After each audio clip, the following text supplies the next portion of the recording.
Oh. Can you continue with the story when you were picked up, please? Oh, that night when, then I was begging for that was a finish.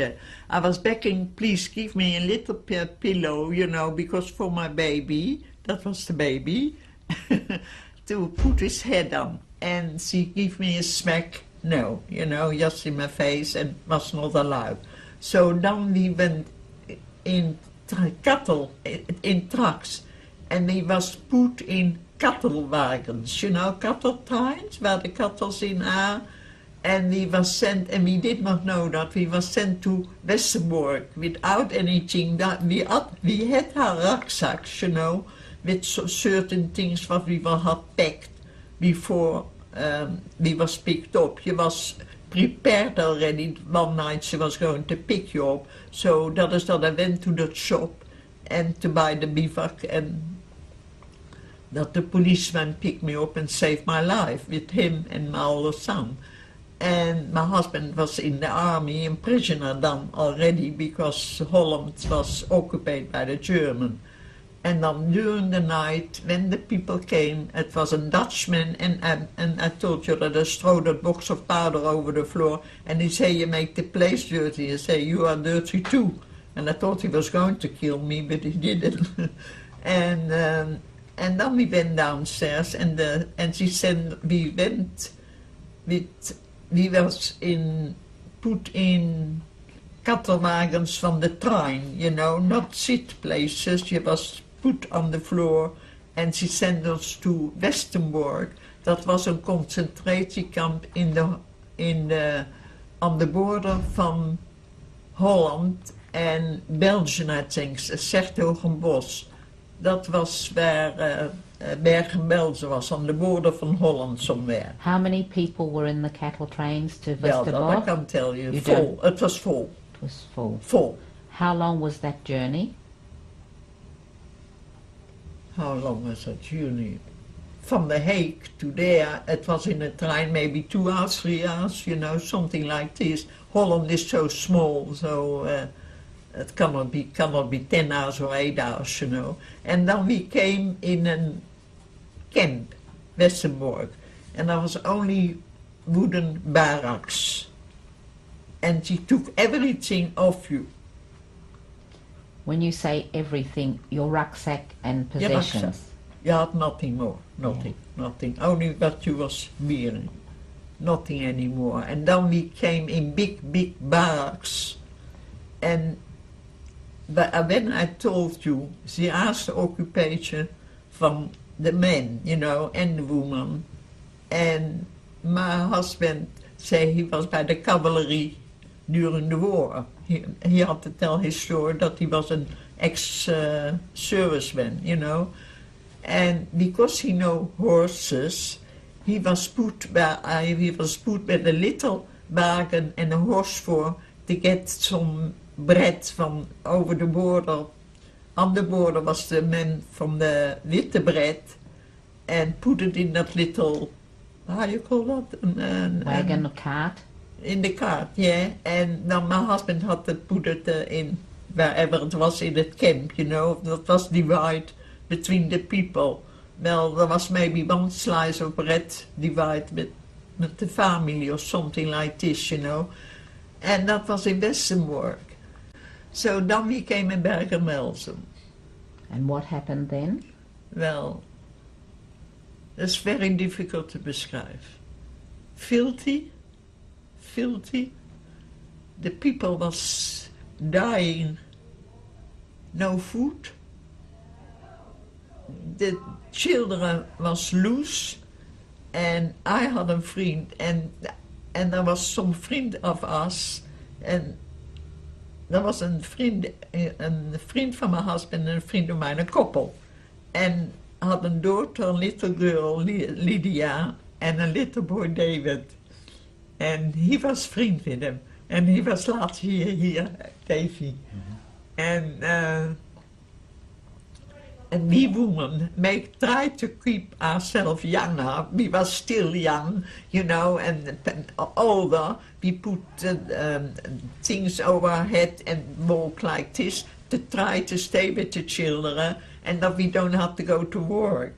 But I was always by my father in the business, and I never had learned to sew or anything because there was no time for me to do these things. And my mother had somebody that did it for her, you know, so all this kind of thing.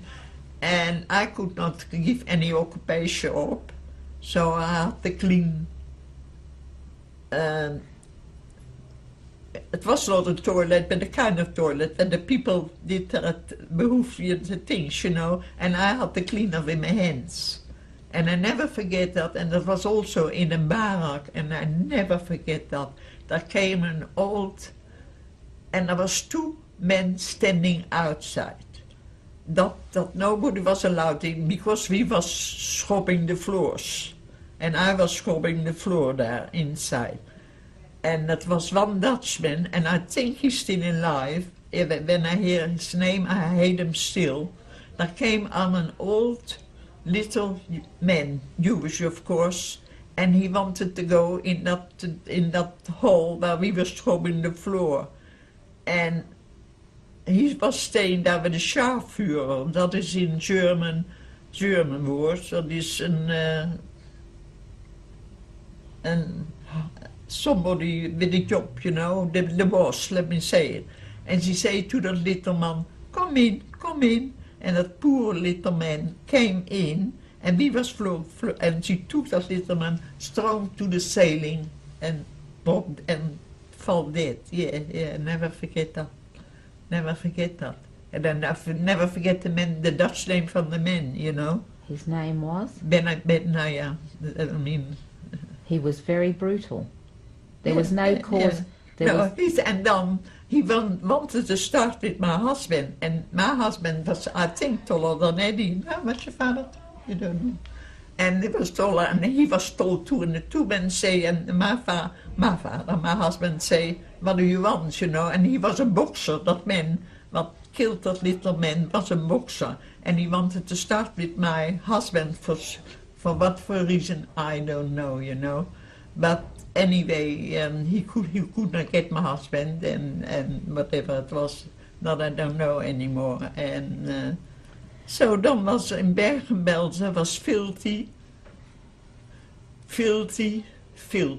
We never get a bit of water, nearly nothing to eat, nothing. There was no food, nothing.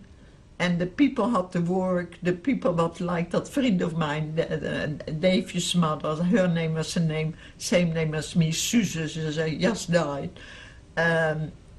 could sew, but I could not sew. So I had to clean, you know, but we make us very old, and we had to stay up appeal every morning, 5 o'clock in the morning, snow, rain, whatever it was. You had to sleep the children, the babies, whatever it was, up appeal. Assembly. Yeah, assembling, and to count the people. Then one was missing, or she did it wrong, you had to stay hours and hours in the snow, in the rain. Don't forget, in the middle of Germany, you know. And the winters, and it was winter. Yeah, it was winter. Yeah. Were you given a number when you arrived in Bergen-Belsen? No. That was only in Auschwitz. No, not any other concentration camp. Only in Auschwitz. Sara, will you please introduce your family? This is my son. Yeah, looking up. This is my son, Eddie Boas. And this is my grandson, Philip Boas. And I got 5 more other grandsons. 2 in America, 2 in Holland, 1 in Darwin, and 1 here in Sydney. And Eddie and Philip are with you today at the end of the telling of your story. Would you like to say something? Yeah, I think it's a very interesting story, and I think it should be kept like most of the other stories. It is history. It's history. It's history of a very special person, Sara Boas Eisenberg. Philip, would you like to say something to your grandmother?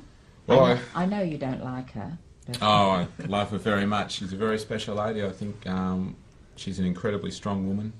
To get her family what she went through was an amazing feat. And I think the story should never be lost and should always be available to people. I make all his favourite cooking, you know. She's a very That's good what cook, I very did. good Dutch cook. if you have to use bribery, that's acceptable.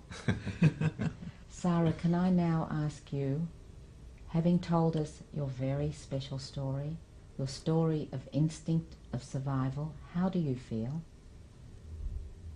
How I feel now about the story, About you, your feeling, yes? I don't know. How do I feel?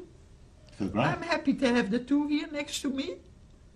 And I wish the other one was here, the other lot was here, but he can't do it, eh? So I have to live with it. And I live with it. I've done many times. Eddie has helped me over the years to go back to my daughter. She was very young when she went to America. And he has helped me to go to Holland to see my son in Holland and the grandsons in Holland.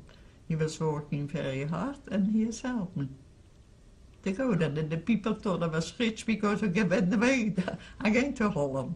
But he did. That's wonderful. So you've Yeah. kept a close association with your family in Oh, I both think Holland so. and Yeah, America. yeah, yeah.